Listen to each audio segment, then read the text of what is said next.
Heads up that DC's on, I believe, next month, and I think John Ott is on with those remarkable prints that he's got in December. January, we have, I think we have Chris Gerlach with the City Point Railroad that he's doing. And in February, we might have a new member presenting. And evidently, he's the one that has built those virtual locomotives from Chad's layout, the General and the Yona. So he's got some stuff to share around the whole locomotive design and build and stuff, which should be cool. So it's cool having all these lined up over the next 3, 4 months. This is great. So without any further ado, John, I'd like to turn it over to you and run your show. Well, let's see if that will happen.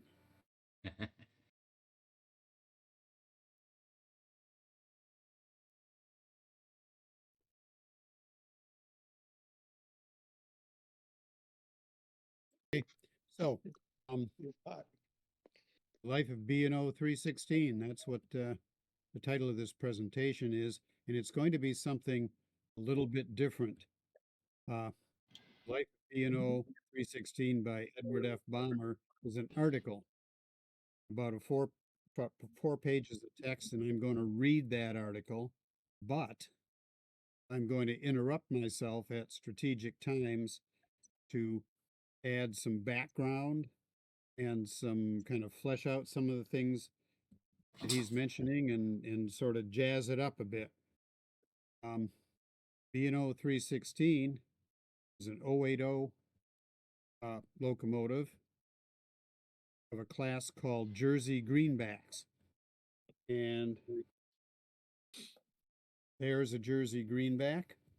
This one's number 32. It was originally number 83, built in 1865 at the B&O's Mount Clair shops. Okay, so um, I'm juggling a couple of things here, and we'll see if I can be coordinated enough to get this to go smoothly. Okay, so um, and I'm gonna read the article, but add to it. So Baltimore and Ohio Railroad number 316 was one member in a unique group of 27 locomotives built during a period of great corporate need in 1865. It was built at a time of nationwide shortages of manpower and materials as the Civil War ended. Originally designed as heavy eight-wheel freight engines to work over the grades west of Cumberland, Maryland, this group was the first sizable class of locomotives built in the United States to employ the concept of a uniform design with interchangeable parts. 3 different builders were used to construct them. The 316 was one of them, and it gave 80 years of service to the B&O. So this article is focusing on one particular member of this class that lasted a long, long time.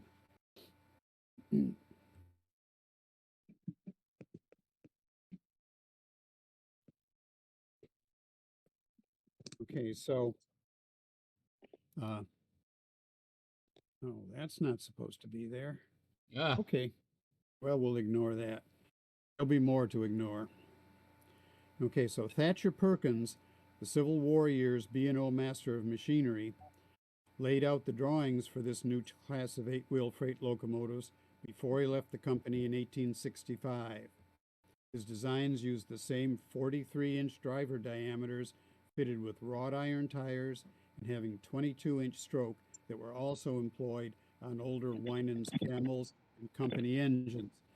So I put the picture of B&O number 147, the Thatcher Perkins, because I figure that's everybody will that will help everybody remember or recognize the name and remember who Thatcher Perkins is.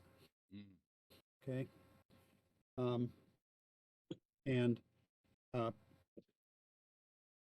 so these new freight engines shared some specifications with existing locomotives, including Winans Camels, and I think everybody's familiar with those. Um, there's some things you can see right away that are common to the camels and the Jersey Greenback. We saw the driving wheel size and the type of tender. Jersey Greenback used a tender almost identical to the one behind this camel. I don't think it had a roof over the firing platform. The firemen stood in the tender because the back of the firebox came right out to the back of the frame. Okay, so that's the Winans Camel. Everybody's probably familiar with that. And here we have companies, what Bomber refers to as the company's engines, and that is almost certainly, I think, the company's 8-wheel connected engine from 1850.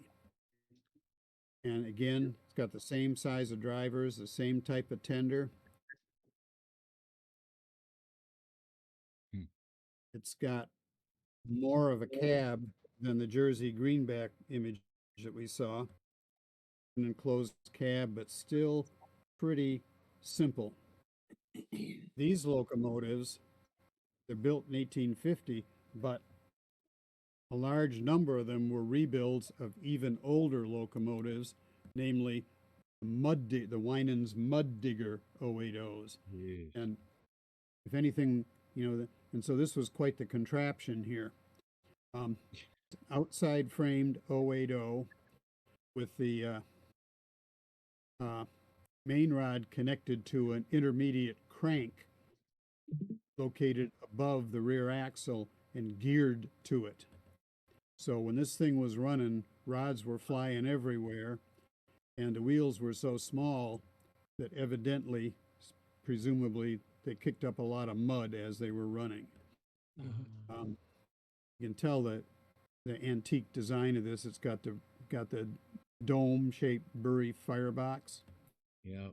and looks like the engineer is standing up kind of high, and that's a good thing. Hopefully, there's some type of cover over those big gears, because if those were open inside the cab, would not be such a good thing. Okay. What's that box that's open between the smokestack and the cab? Sandbox. Ah, okay. Okay. Well, with the departure of Thatcher Perkins from the B&O, John C. Davis was recruited from the Northern Central Railroad in Pennsylvania to take over as master of machinery. Oops, oops, oops, oops. And here is the 260 J.C. Davis in the B&O Museum. That was one of Davis's designs.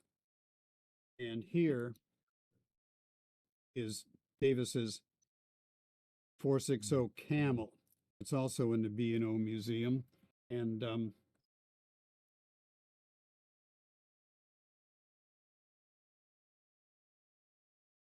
98 of these things were built, so not Of very those well known. camels? 98 Davis Camels 460s were built. And the B&O had other Camel 460s. They had Camels 10-wheelers designed by Samuel Hayes, who was a master mechanic in the 1850s. So they had lots and lots of them. Okay, so J.C. Davis was recruited from the Northern Central to take over as master of machinery. And the Northern Central, which ultimately was owned by the Pennsylvania Railroad, ran out of Baltimore due north and was quite involved in the war, suffered a lot of damage there.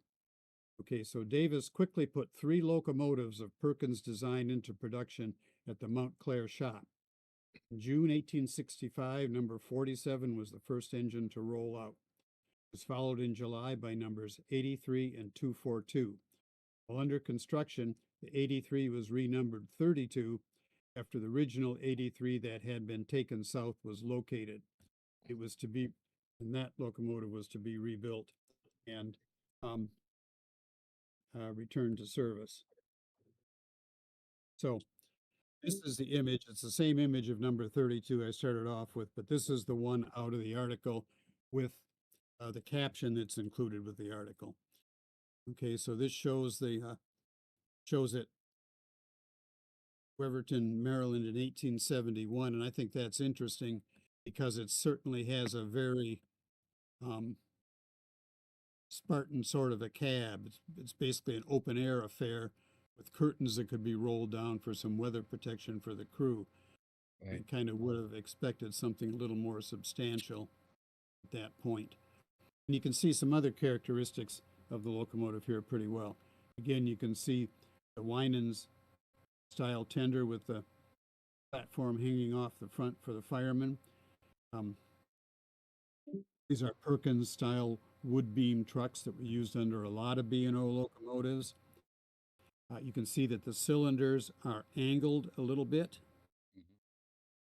and the water pump is driven, it's a half-stroke water pump driven off a Crazy. return crank on the rear axle. Wow. Okay.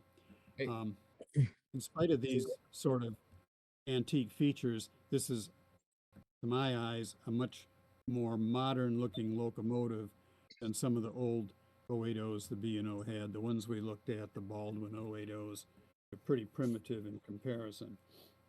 Okay. question, John. Question. Yeah. That platform that connects the tender with the locomotive.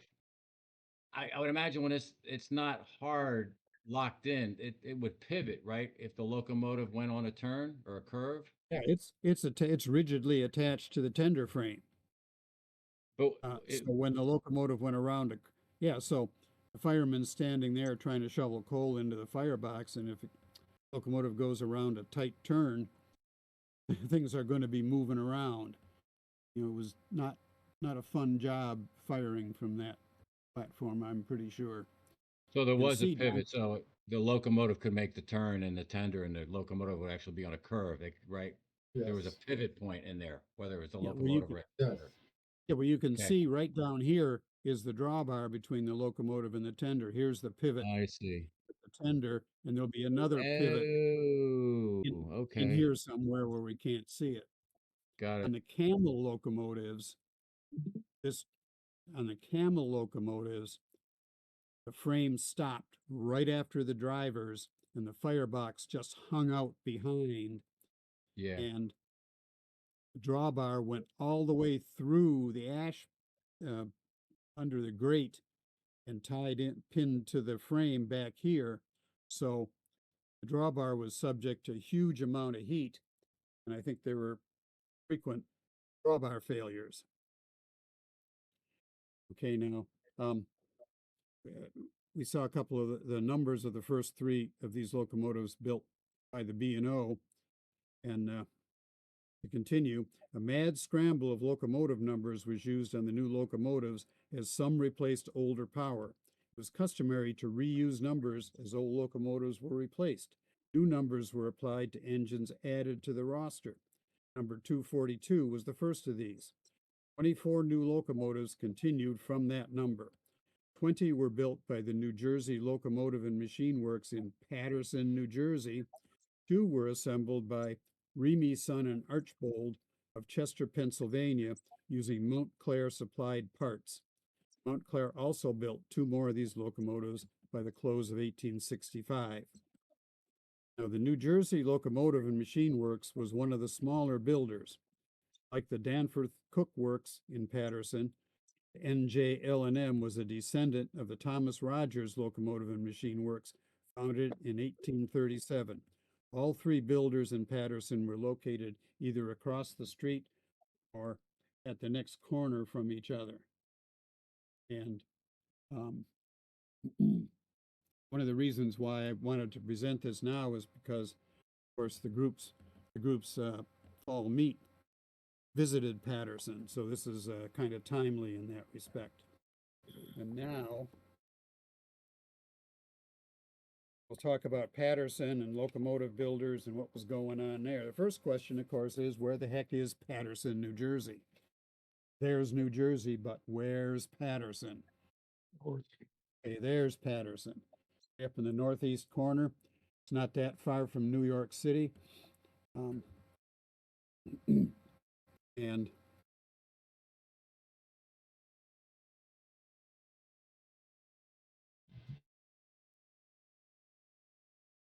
Patterson is the county seat of Passaic County in New Jersey, and as of the 2020 census, it was the state's third largest city with a population of 159,000 and some.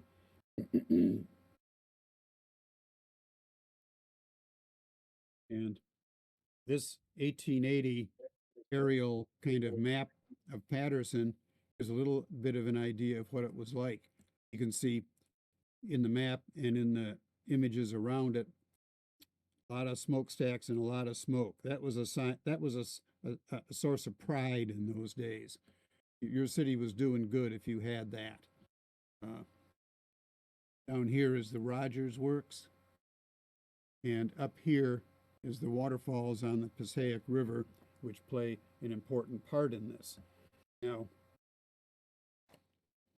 we might wonder how was it that Patterson became so industrialized? It was one of the first industrialized city in the country. How did it get that way? Well, it all started with Alexander Hamilton.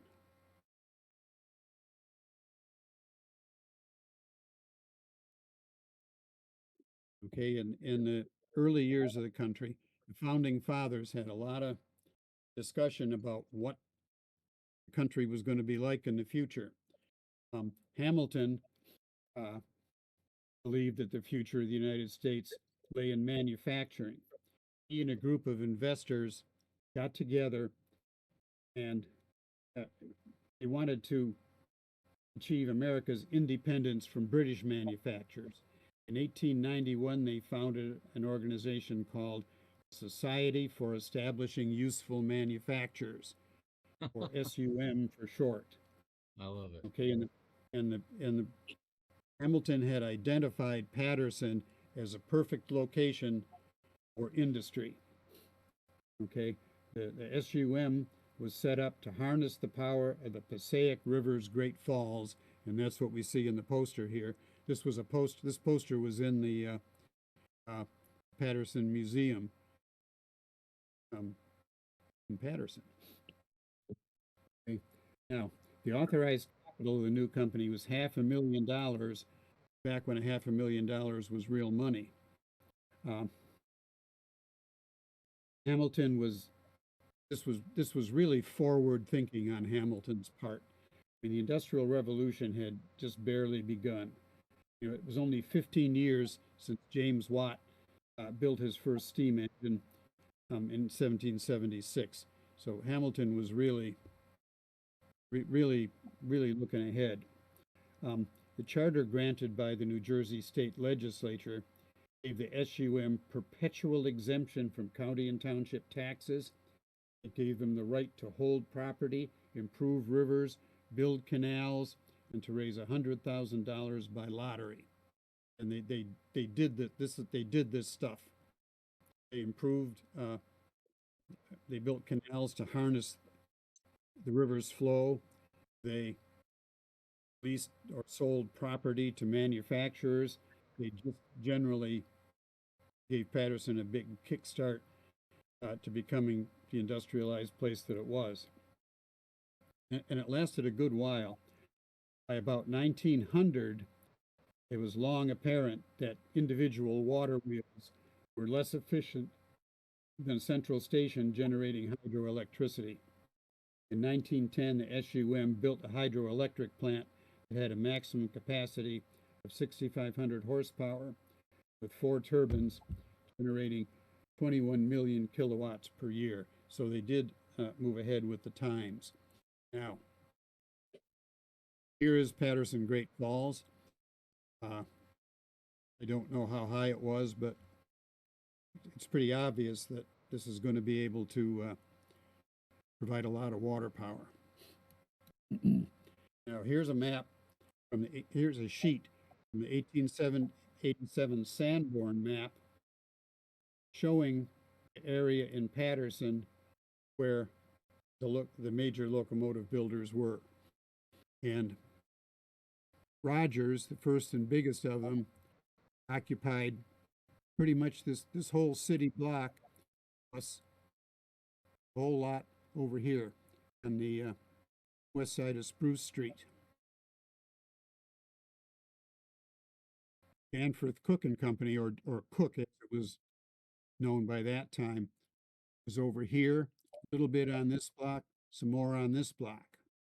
The Grant Locomotive Works, yet another one, occupied this whole area and shared a lot of this block with Cook. So these Wow. three outfits were all across the street, kitty corner from each other, all right there. John, where's the modern museum that everybody went to?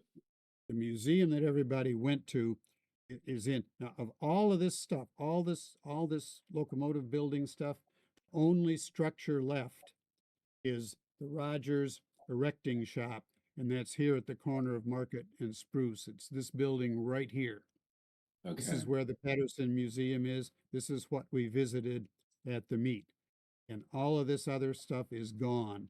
There are later 19th or early 20th century buildings in some of these locations, but none of that other stuff, to the best of my knowledge.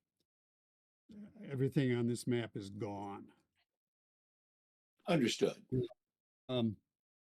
Speaking of Rogers, the next slide shows the Rogers Works, and it shows it. If you were standing, you can see the cursor, can't you? Everybody can see the cursor? Yes, sir. Okay, so standing about here and looking kind of down this way. So we'll be looking at the back side of the erecting shop. There it is. Okay, so we're standing over here. This is the building that houses the museum, and this is the river beyond. And actually, we go back up here. I'm going to zoom in here and get a better look. And if you look right here, this is I think I think this is still Rogers here. This is a flume, and you can see right here, this looks a lot like you're looking down on the top of a water wheel. So this structure had water power at the time that the map was drawn, and that would be this L-shaped structure, and this would be the flume right here, leading over to the river. And it looks like there may be others as well. So, the Rogers Locomotive Works was established in 1852 by former, wait a minute, I'm looking at the wrong picture here. Let's just go back. Okay. So, what Rogers Locomotive Works is known most to this group, I'll bet, is what? The General? The Western Atlantic General, built by Rogers in 1855. And here is a dramatic action shot, although not very well exposed, of the General, taken by me in whenever it was in the 60s that the General was on its tour of the country. This is taken in Detroit. It's on the Michigan Central tracks, heading west out of Detroit. My train buddy and I went down to chase it. We went down to the station where it was at one of the platforms, looked around at it. As it started to leave, we hopped in his car and caught it at various locations. I have no idea where this actually is. It's hard to tell if this is in the city or not. It must be, even though it doesn't look that built up. We caught it at 2 or 3 places. It wasn't hard, even though we were kind of zigzagging to catch it. It wasn't hard to keep up with it because it was not moving along very fast. I mean, you got this guy standing here on the step. So they were probably going 15, maybe 20 mile an hour tops. They were just not moving.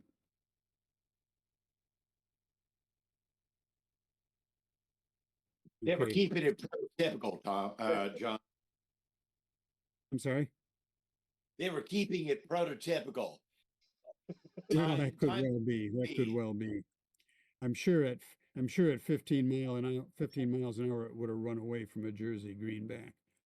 I doubt that coal drags got much over 10 miles an hour. But General was over 100 years old then, and so they were undoubtedly had strict orders to be careful with it. Okay, so here we've got Danforth Cook and Company, 1852 to 1901, and Cook was established in 1852 by a former Rogers superintendent, John Cook, and a former Montreal resident, Charles Danforth, as Danforth Cook and Company, a manufacturer of steam locomotives as well as cotton machinery. The company was renamed Danforth Locomotive and Machine Company in 1865.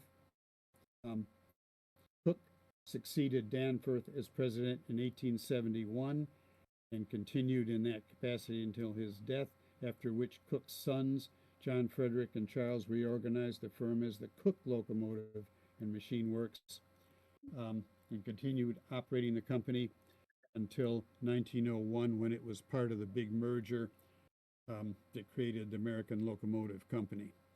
I haven't really been able to match what I'm seeing here with what's on the map, but where I got this from, it said it was Danforth, so I guess we'll believe him.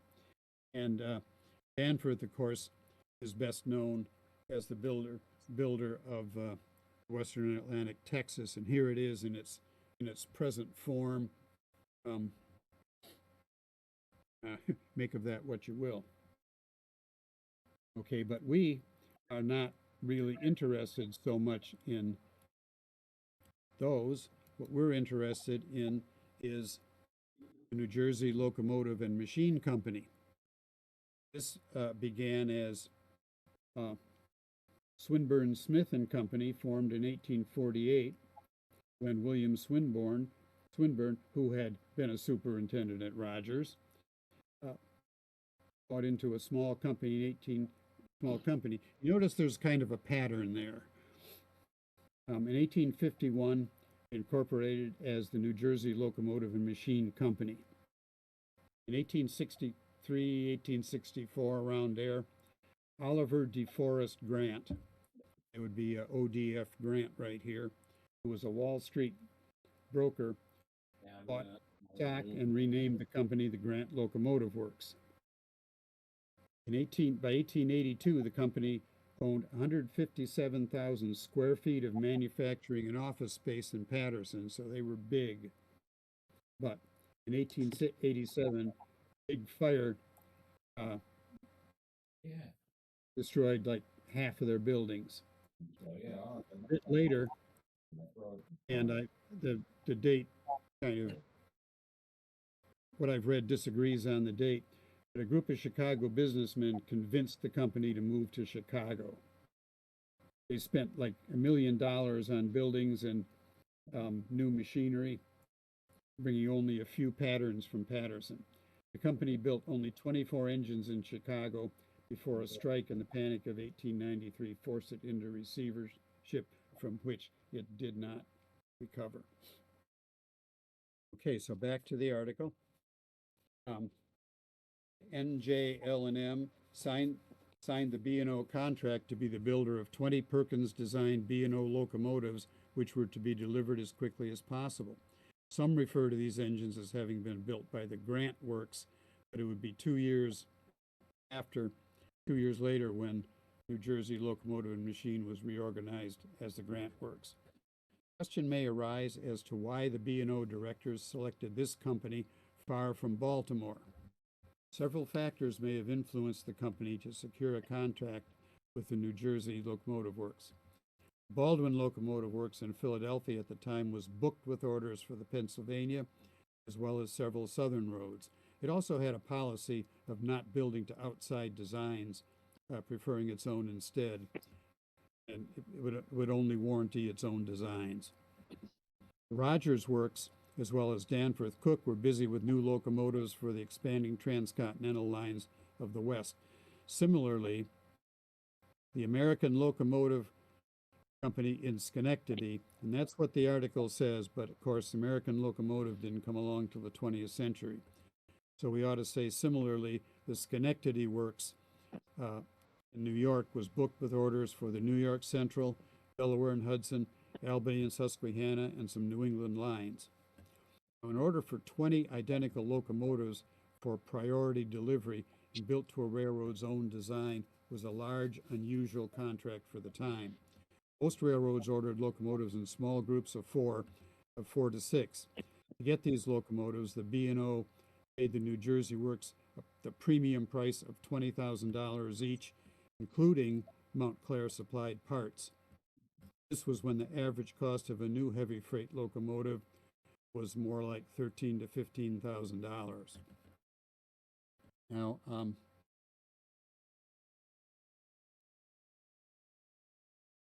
another reason for picking the New Jersey Works might be that since 1863, they made use of templates and gauges for the production of parts for the machinery they built. They had a reputation of making high-quality products. Templates and gauges assured uniformity of the parts as well as their fit and finish. It also overcame the shortcomings of not having any official standard of measurement in the United States. The use of templates and gauges for finishing parts enabled final assembly to be done with less skilled labor. New Jersey locomotive and machine shopmen and their teenage apprentices concentrated on making uniform, high-quality parts.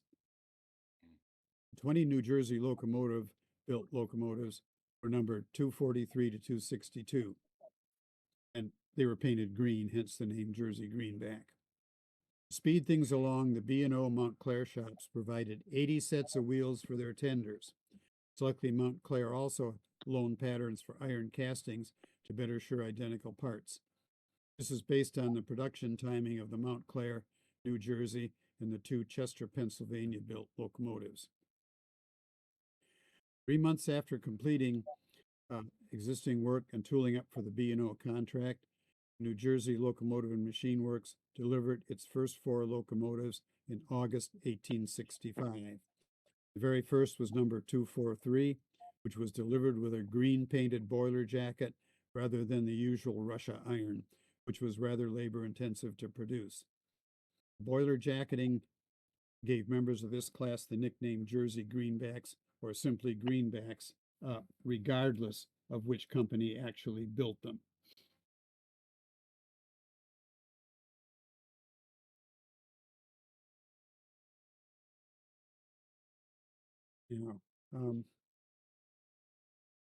Okay. As they were delivered, well, okay. Now let's interrupt me again and let's look at all of the images of Jersey Greenbacks that I could find, and there's only like 5 of them or 6. Okay.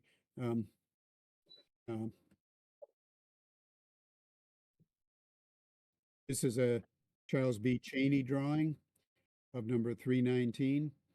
It shows the more substantial, but yet not very ornate cab.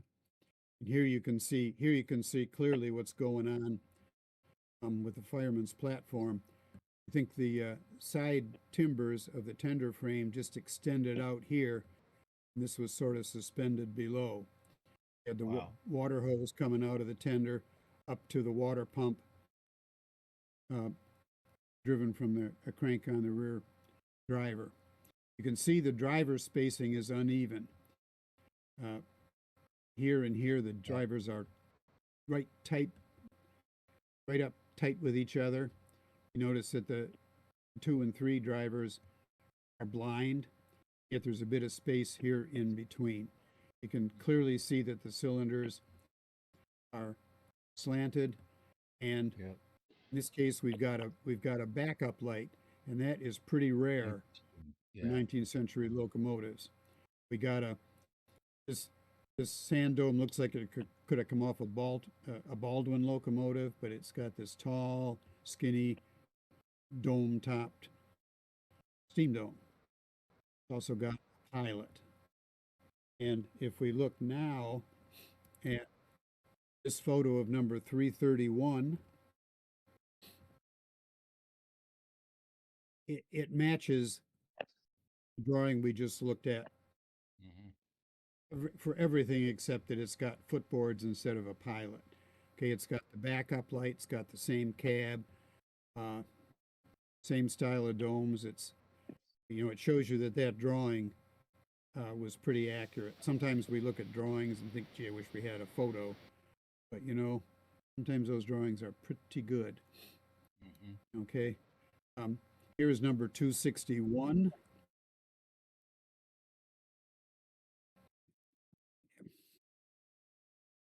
It varies in some details. We've got a funnel stack now instead of, we had a diamond stack last time, didn't we? Yeah. Yeah. Got a funnel stack now and a tall, skinny sandbox that is more in the style of the dome. It no longer has a water pump driven off the rear driver. It's got an injector. You can see the drawbar hanging right out there. It's got to be that long to pass under the fireman's platform. And you can see it's got a much more ornate cab. We've got these kind of OG curve on top of the windows. We've got 3 arched panels down below. This is a little fancier and more substantial looking cab than we've seen so far. And Question. In this Yes, one sir. and the previous one, were the uh the water pumps controlled from the cab so the engineer or fireman can control the water going in, or were they kind of automatic? Well, the water pumps. No, that's the problem. The water pumps pumped all the time, but they did have an. Oh God, did they have an over a bypass in them? I'm not sure. The big problem with water pumps is if the locomotive was standing, like it was out on the line, and there was Right. something preventing it from going, you could run low on water. Sometimes they would have to uncouple the locomotive and run it back and forth just to pump up water. An injector didn't do that. An injector Got it. worked all the time, and this is probably Giffard's injector. It's the French design of original injectors from the early 60s, and it would have a control rod going up into the cab. But I assume the injector would also work on the wheels turning, it wasn't? An injector? Yeah. No, the injector worked. The injector worked from boiler pressure. Steam was admitted, and it went through valving and an orifice, and it was able to use boiler pressure to overcome boiler pressure and force water back in. These things were not.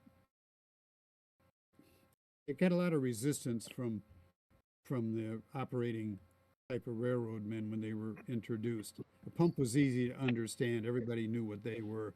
But the way an injector worked was just sort of mysterious. And besides that, it came from France. So that was a reason to be suspicious of it right there. Okay.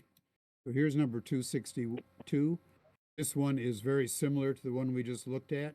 It's got the same fancy cab, the same domes. This one's really snazzed up. It looks like it's got striping on the tender trucks. Maybe the wheels are highlighted, but yet this one has a water pump. So go figure. They also seem to have some artwork on the Lamp. side of the headlight. Headlamp. Yeah. Tender Now, trucks are still wood here? No, these are coal burners. Okay. I mean, that's not, Interesting. you don't expect that stack, but these are coal burners. Looking at the top of the stack, it's quite shiny and reflective. Is that just the light would have been black, or do you think that was painted? I think it's the light reflecting. Let's go up and look at that previous one. See how shiny that looks, Oh, and yet yeah, it's yeah. obviously black. Yep. And these Those do look like these builder's are photos, I'm sorry. I would say these are like builder's photos or something. They would, there wasn't good heat resisting paint in those days. So how they were able to keep the green boiler jacks painted, I don't know. But the stack They weren't. and the smoke box would have been probably a kind of baked to a flat color before, a flat finish before long. Very flat.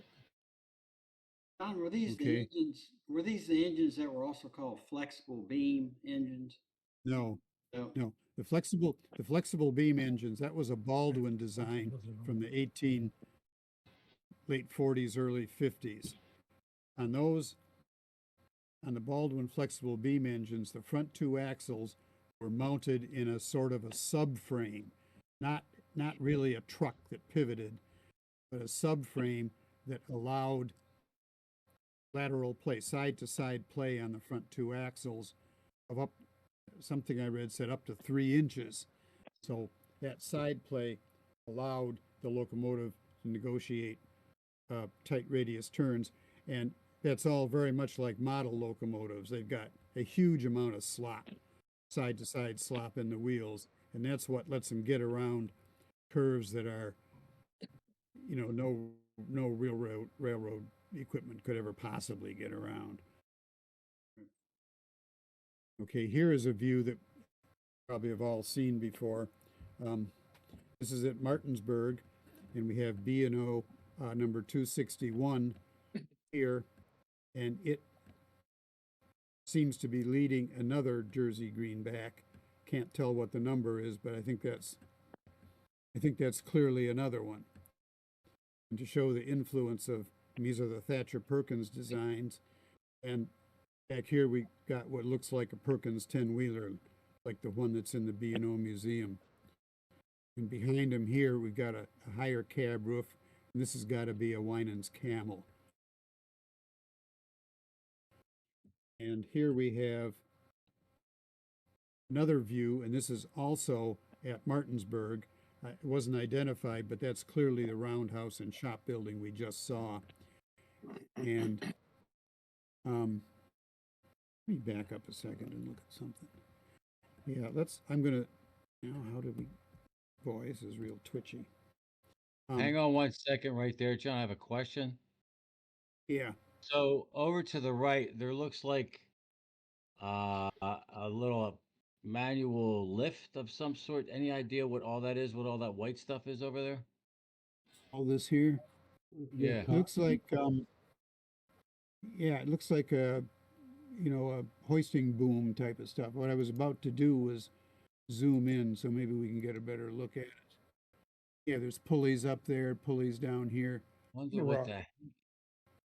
These look like they're rocks on these cars, don't they? Oh, gotcha. Okay. Looks like Wow, a simple hoist. that's a nice modeling idea. Yeah, yeah. That's cool. Here you can see a water column. There's the Oh spout with a yeah. counterbalance on the end of it. Yep. Some wheels sitting out there. Harp stand. A whole bunch more wheels here. But over on number 261, here's a little different style of cab. Okay, Yep. this is not the arched windows. Okay, so here's the second view at Martinsburg. Here we've got one of the more elaborate cabs again. Can't make out a number on this one.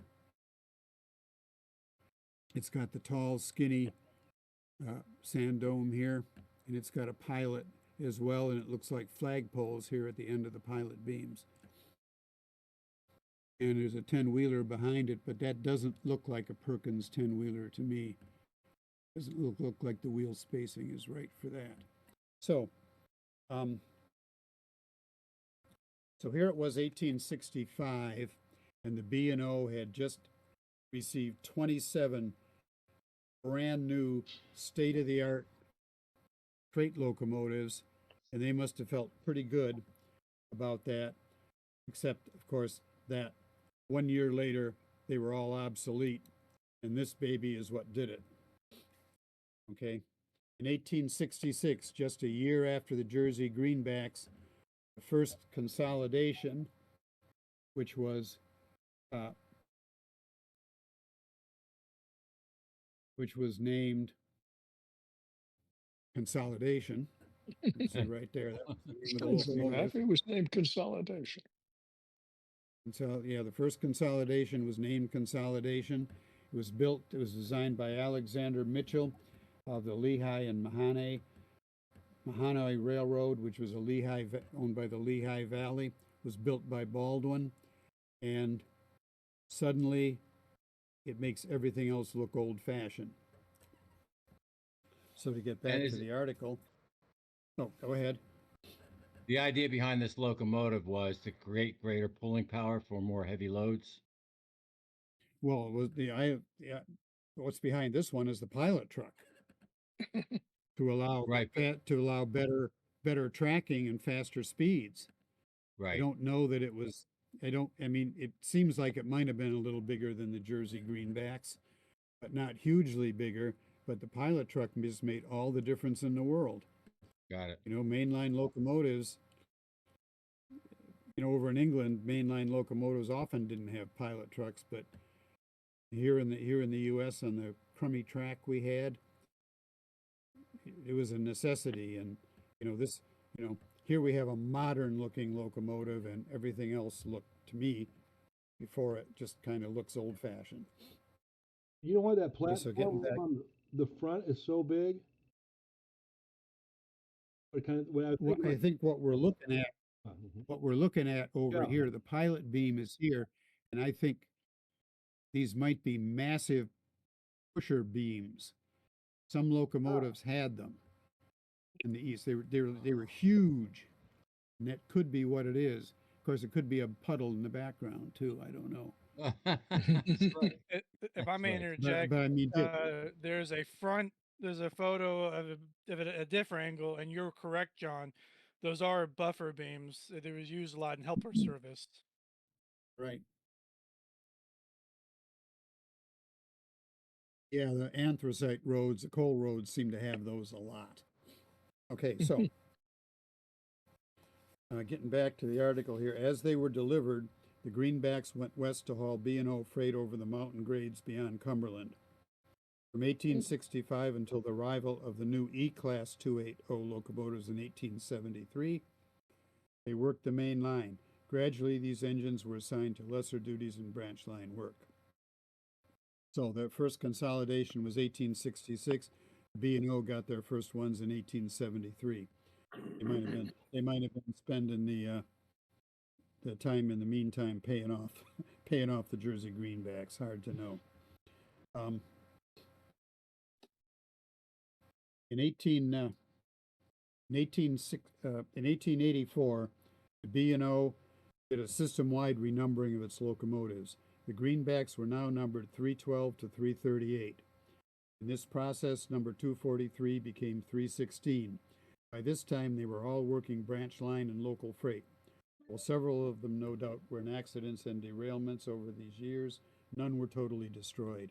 So this chart came out of Alvin Stauffer's book B&O Power.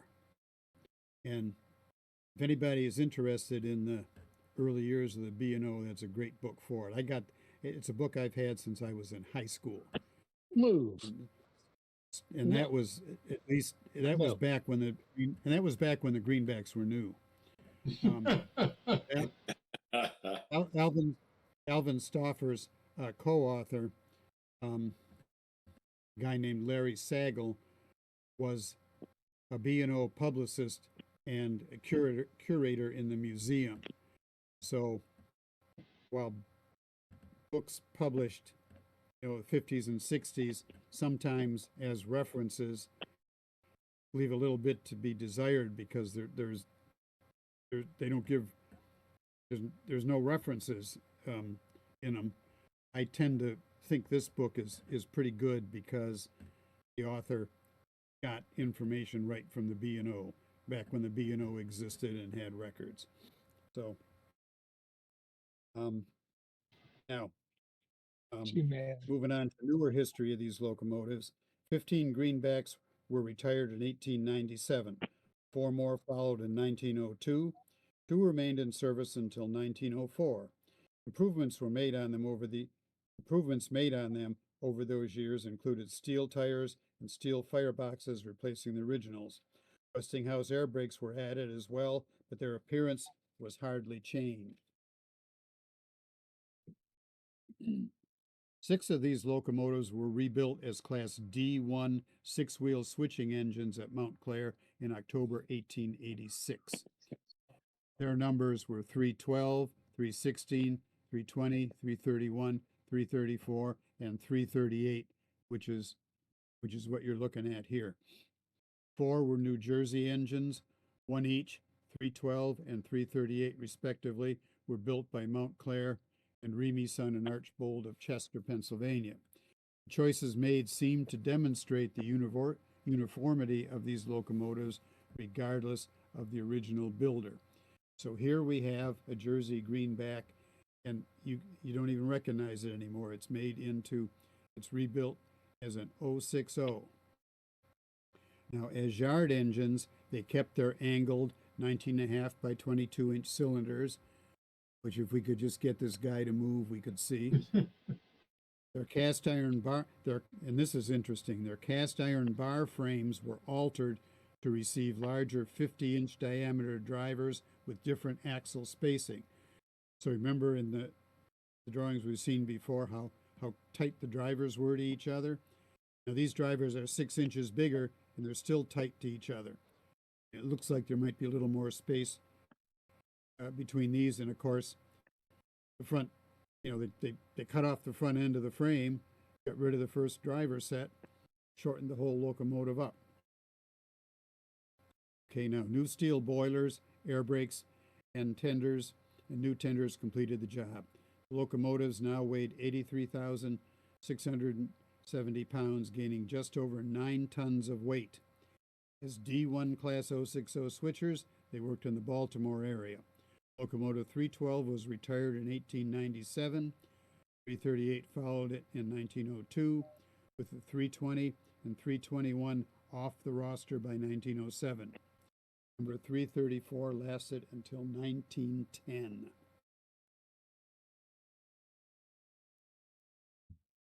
Now D1 number 316 was taken back to Montclair for another rebuilding in February 1898. Originally numbered 243, it was the very first Jersey Greenback delivered in 1865 from New Jersey Locomotive and Machine Company. Its next assignment would be handling freight at the B&O New York Terminal West 26th Street Yard. A small but powerful locomotive was desired for that car float terminal. Repairs and maintenance would be done at the Staten Island Rapid Transit's Clifton shop. It would be transported to St. George by car float. The Class D1060 would be an ideal choice for that yard if refitted as a tank-type engine. When Montclair finished the 316, it emerged with a large wood overall cab made to resemble a passenger car.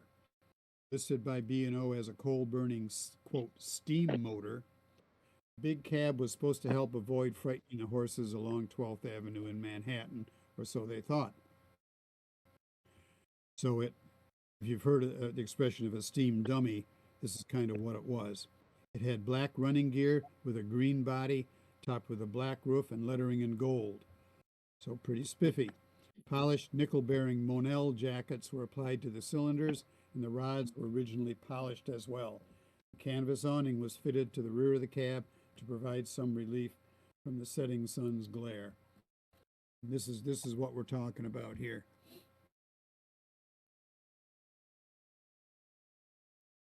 When it arrived in New York, B&O 316 was a rather jaunty-looking engine for the drudge work of West 26th Street. It was outfitted for an important market setting where the prestige of the B&O was under scrutiny by the public and potential customers. The 316 remained a D1, the sole member of its class. Okay, and here it is. Rods are grimy now, but the Monel cylinder jackets are still on it. hint of a spiffier day. So Monel metal is it's a nickel copper alloy, more nickel than copper. My days working in machine shops, we didn't like to see Monel because it was very difficult to cut. But as in sheet form, it was corrosion resistant, and it was used like for sinks and in like diners and soda fountains in the teens and 20s, all that shiny stuff in the back behind the counter was often Monel metal. And you can see here that they've gone back to small drivers again. Okay, 50-inch drivers are gone. When did Now- welding take over rivets? I'm sorry, say again? When did welding take over from rivets, like in engine manufacturing or locomotive? 'Cause I noticed that other picture you have, they're still having rivets. I thought it was early 1900s. I think it was more like the 20s, maybe. Okay. I don't know the answer. That's just sort of my guess. Because stuff from the early 20th century, lots of rivets. Okay. The industrial application of welding didn't really take At a off time until when- the mid-30s. At a time when its sisters were being retired and scrapped, B&O 316 began a new career. It now tipped the scales at 97,000 pounds and was fitted with 44-inch diameter drivers. So it's gone back to the same size drivers it had when built, but the driver spacing now is totally different. Remember, the drivers were tight to each other and they're well spaced out. Okay, the original angled 19.5 by 22 cylinders were kept. It was set to operate on 140 pounds steam pressure. This gave the locomotive a respectable tractive effort of 22,600 pounds. Nothing is known of any relief engine that the B&O may have provided to cover for when the 316 was in the shop. Possibly it was an older Class C 040 tank engine that may have been 316's predecessor at the B&O facilities in Manhattan. From 1898 until the spring of 1925, B&O 316 shuffled cars across 12th Avenue to and from car fleet floats at the West 26th Street Yard. In 1924, the New York State Legislature passed the Kaufman Electrification Act, which required the use of steam locomotives in New York City and the metropolitan area to cease. All the railroads serving Manhattan looked for new technology for handling freight cars. The New York Central experimented with so-called tri-power locomotives. It had oil-electric drive, could operate on third rail power, or use batteries for a short while. Instead, the B&O followed the lead of the Central Railroad of New Jersey and bought the second Ingersoll Rand 300-pound diesel-electric box cab switching locomotive ever built. B&O number 1, as it was designated, arrived in 1925, painted black and lettered in gold. Spent its first few weeks at St. George Yard on Staten Island Rapid Transit, where it was tested and used for training operators. When number 1 arrived at West 26th Street, B&O 316 still looked sharp and well maintained. And what it says here in the about this locomotive is that it was retired in 1957. It awaits restoration at the National Transportation Museum in St. Louis, Missouri. And so, boy, they saved that thing, but they didn't save number 316, I tell you.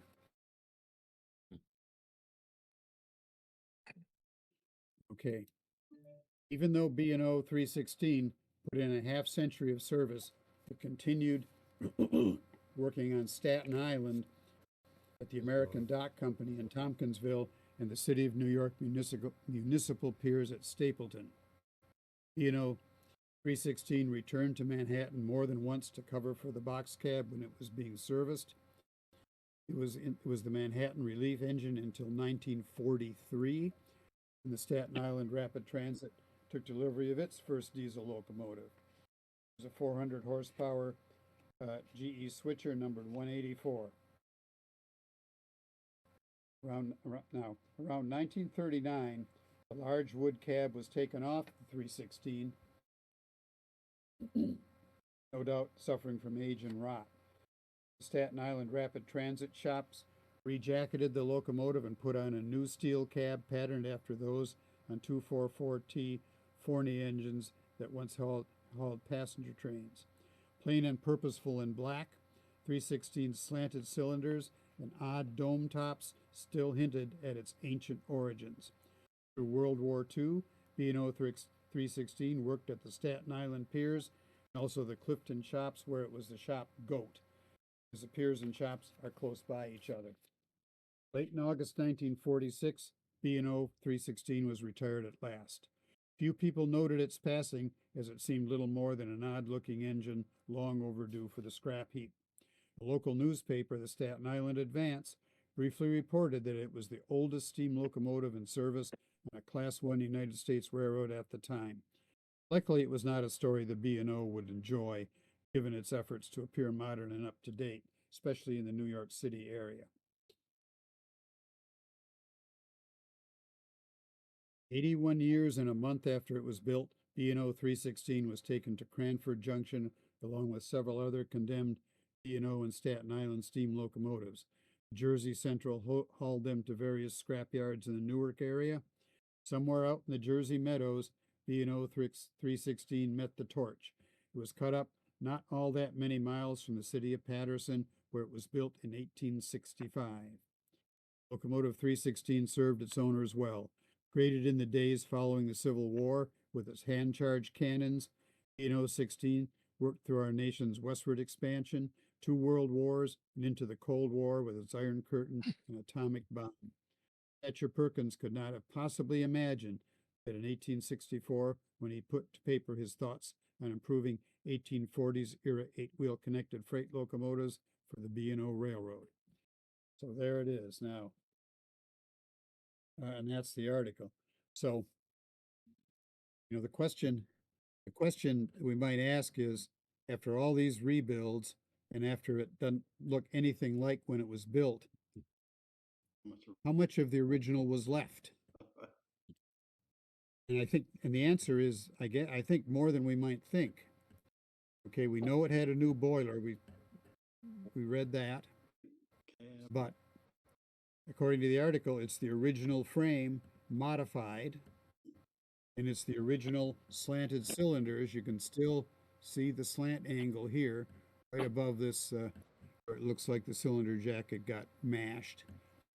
And it's lost its decorative caps on the cylinder heads. So it's got the original frame. It's got the original cylinders.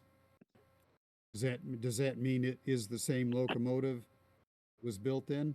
Well, that's a kind of a philosophical question. It's hard to answer. Anyhow, there it is. Any questions anybody else has? I had one question, John. Back in the one from 1865, I was noticing some of the profiles of those locomotives, and I didn't notice Yeah. builder's plates. Usually, there's a builder's plate between the drivers. Did they stop putting those on after a certain period, or maybe B&O didn't? I don't know. There were builders' plates. Let me let me back up here and look at some of these. Now, I think this will answer your question. Let's zoom in. Well, it says so right there. I'll find a better one. This one might be better. Yeah. There you go. Designed by T. Perkins, M.M. Okay. Designed by Thatcher Perkins, master mechanic, right there on the side of the steam chest. Some of the 440s, I noticed there's it appears to be, I think it's a builder's plate between the drivers, right? And just above. So Yeah, those some of them. kind of builders. Okay. Yeah, this doesn't have that. Some of those on 440s are really elaborate, but there's kind of not room for it here. And anyhow, this was Right. a workaday freight locomotive. This wasn't pulling the top limited in the, in the company's passenger service. Right. Still, this was a time when, when railroads wanted locomotives to look nice, and the crews did as well. Yeah. They might have been assigned to a locomotive, and they kept pride in it. I mean, it still has some kind of a painting on the side of the headlight. And some of these, one of these, yeah, this one we got striping on the wood beams on the tender trucks, and Yeah. so there's Maybe the driver some wheel. striping here, Yeah. Cool. but no striping on Remember the Al? steam dome. Okay, the sand dome isn't a high temperature item, so it would have been painted, and steam domes often were not. That's why they were sometimes polished brass, or sometimes they were jacketed in Russia iron when that was used. So this looks like it matches the boiler, but this is painted and kind of fancied up, Yeah. and it still has a fairly elaborate Hey, John, bracket as well. remind me, was the Thatcher Perkins a greenback? No. I don't know. Thatcher 460, Perkins isn't it? Museum. What's that, John? The Perkins in the museum was a Thatcher Perkins Oh, design. no, that's the 10-wheeler. Ah, got it. Okay.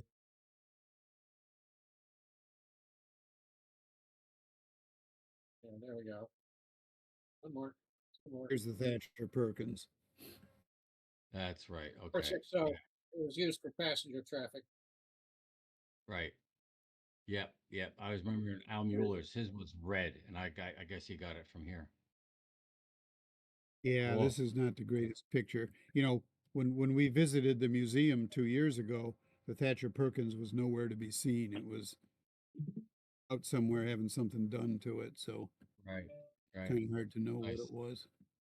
But it's got dark red wheels and a lot of red there. Anything else? I have a question. And, How and do the pictures of Yeah. Patterson, I had assumed that back in those days, you'd have water wheels for turning things for, keeping the turning going on and on. But a lot of those manufacturing places were way off the river. So, Well, by the time what I think is going on there is when the Society for Useful Manufacturers got going in the late 1700s, there really wasn't really steam power, so everything at first was right by the river where it could be water powered. And when steam power came along, Patterson was already established as an industrial place, and so it was natural that more industry would be there. But they weren't restricted to being right by the river. Now they could have steam power, and of course those Right. early factories, both water power and steam power, all had a central power plant. It was either a water wheel or a big steam engine that drove all the machinery in the plant from shafts and in the ceiling and belts coming down to the individual machines. That's Was it why. at Patterson? Was it at Patterson we saw the model of that one structure, and it looked like they had um, channeled a stream underneath the building to turn a wheel? Was that at Patterson? That Yes. You was guys? that was the Colt Oh, firearms plant, and that was one of the first. gotcha. That was there before the locomotive builders were there. I got you. Barely before. Right. It was really early on. Well, I remember when we were there, we were trying to imagine in this massive structure what this place could have looked like in the 1850s, like with the machinery and whatnot. And I finally connected with the executive director last week. And he said, unfortunately, there's no image, there's no drawing, there's nothing about what it looked like. And he was it sounded like I asked him the wrong question because he was in pain when he was telling me this. Oh, what But it yeah, looked like it's inside, you mean? yeah. I think the It's closest thing to that is at the Kennesaw Museum, where it shows some of the molds and everything. well, there are lots of images of the inside of machine shops in those days, and it's just shafts are up under, hanging from the ceiling, and there's just like a Right, forest of belts coming down. I mean, you can, right. it's really amazing. It's amazing more of these guys didn't lose fingers in those belts than actually did. It's really something. Yeah, they probably did. They just didn't record it. Jeez.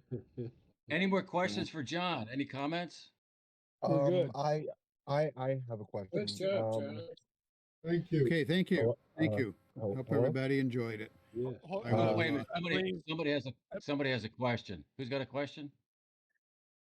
Hi. I just wanted to ask about the Newcastle B&O 57060s and okay, well, uh,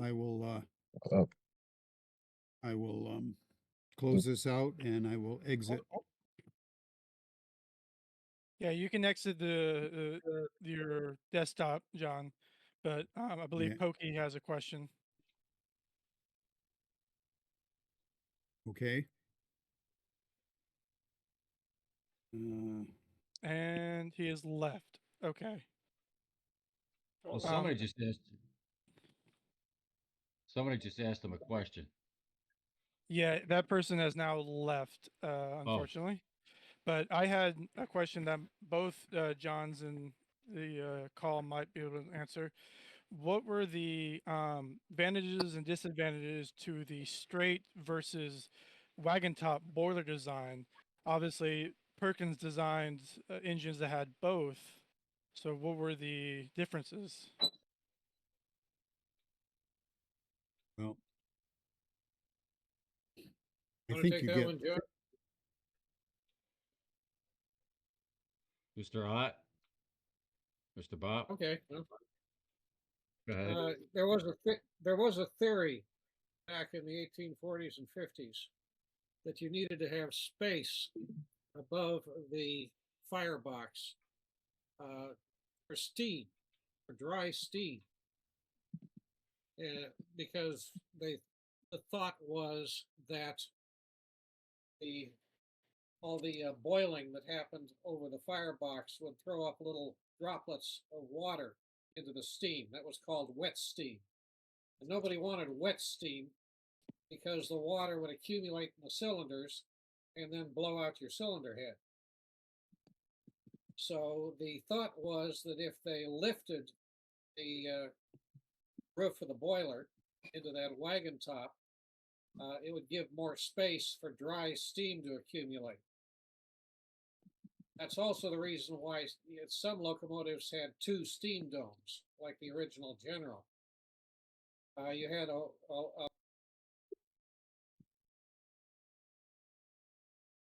Uh-oh.